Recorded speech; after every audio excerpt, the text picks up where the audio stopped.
27. marec si bo zgodovina zapomnila potem, da so s pivovarniške polnilne linije v Laškem začele prihajati prve pločevinke piva Heineken. Vodstvo ni moglo skriti navdušenja.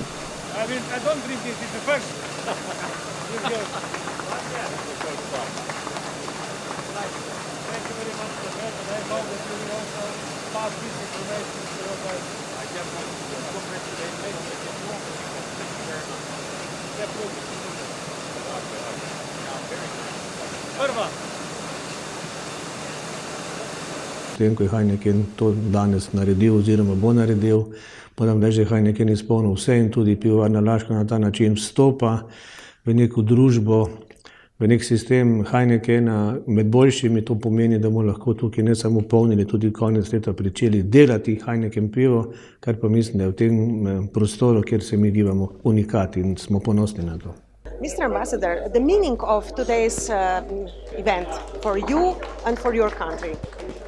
Well, it is a very almost emotional event to see the Heineken beer coming from the facilities of a Slovene brewery. And I think that is very important to see that Heineken is consolidating his position here in the Adriatic area, but also by being here consolidating the position of Laško and Union in Slovenia. So for us all, I think it's very important. Do you also like beer? Do you a drinker of beer?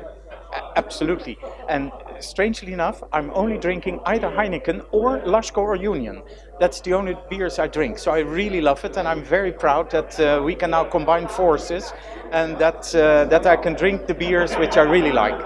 Treba je poudariti, da je pivovarna Laško in tudi Union skupaj sta tehnološko dosti dobro opremljeni, higiena je na dosti visokem nivoju.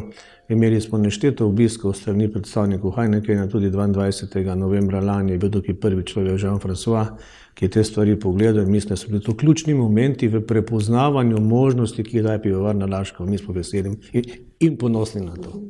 Današnji občutki, glede na to, da ste kar nekaj pomagali pri tem početju? Moram reči, da je malo mešano, ne?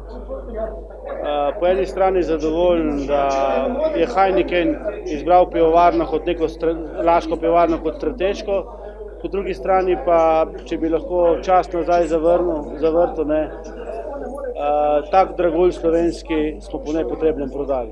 In ker je pač to prva pločevinka, ki bo prišla ven iz Laškega, je to nek poseben dan in smatram, da se bo te količine samo nadgrajevale, ne samo za Slovenijo, za Italijo, za Mađarsko, za ex-Jugoslavijo. Na ta način bo pivovarna Laško dobila tisto, kar je imela v preteklosti, zadostne količine in možnosti razvoja naprej. Gospod župan, kakšni občutki vas danes prevevajo ob tem dogodku? Ja, jaz sem vesel, da nekako po kakšnem letu stagnacije, ko je prevzel lastništvo Heineken, da se je nekaj v proizvodnji nekako premaknilo. Mi smo nekako imeli v preteklosti skozi neke informacije, da se marsikaj zmanjšuje, ker smo tudi videli po porabi vode. In bile so sicer takrat že neke najave, da se bo začela polnitev Heinekena tu v Laškem za Slovenijo pa za bližnje države, pa dokler ne začnejo, težko verjamemo, ne? Zdaj v začetku boste polnili za slovenski, hrvaški in bosanski trg. Za kakšne količine bo pravzaprav šlo? To so začetne količine, jaz pričakujem, da bomo pokrili te potrebe, ki se pojavljajo v tej regiji, ampak na konec koncev tukaj bo prišlo preko 300.000 hektolitrov, kar je dodatna količina v Laškem in smatram, da tisto, kar je tudi ta uprava z mojim imenom na čelu poudarjala, da bo se v Laškem dolgo časa še delalo dobro pivo. Ne samo Heineken, tudi laški brand. In to je neka varnost za celo okolico Laškega.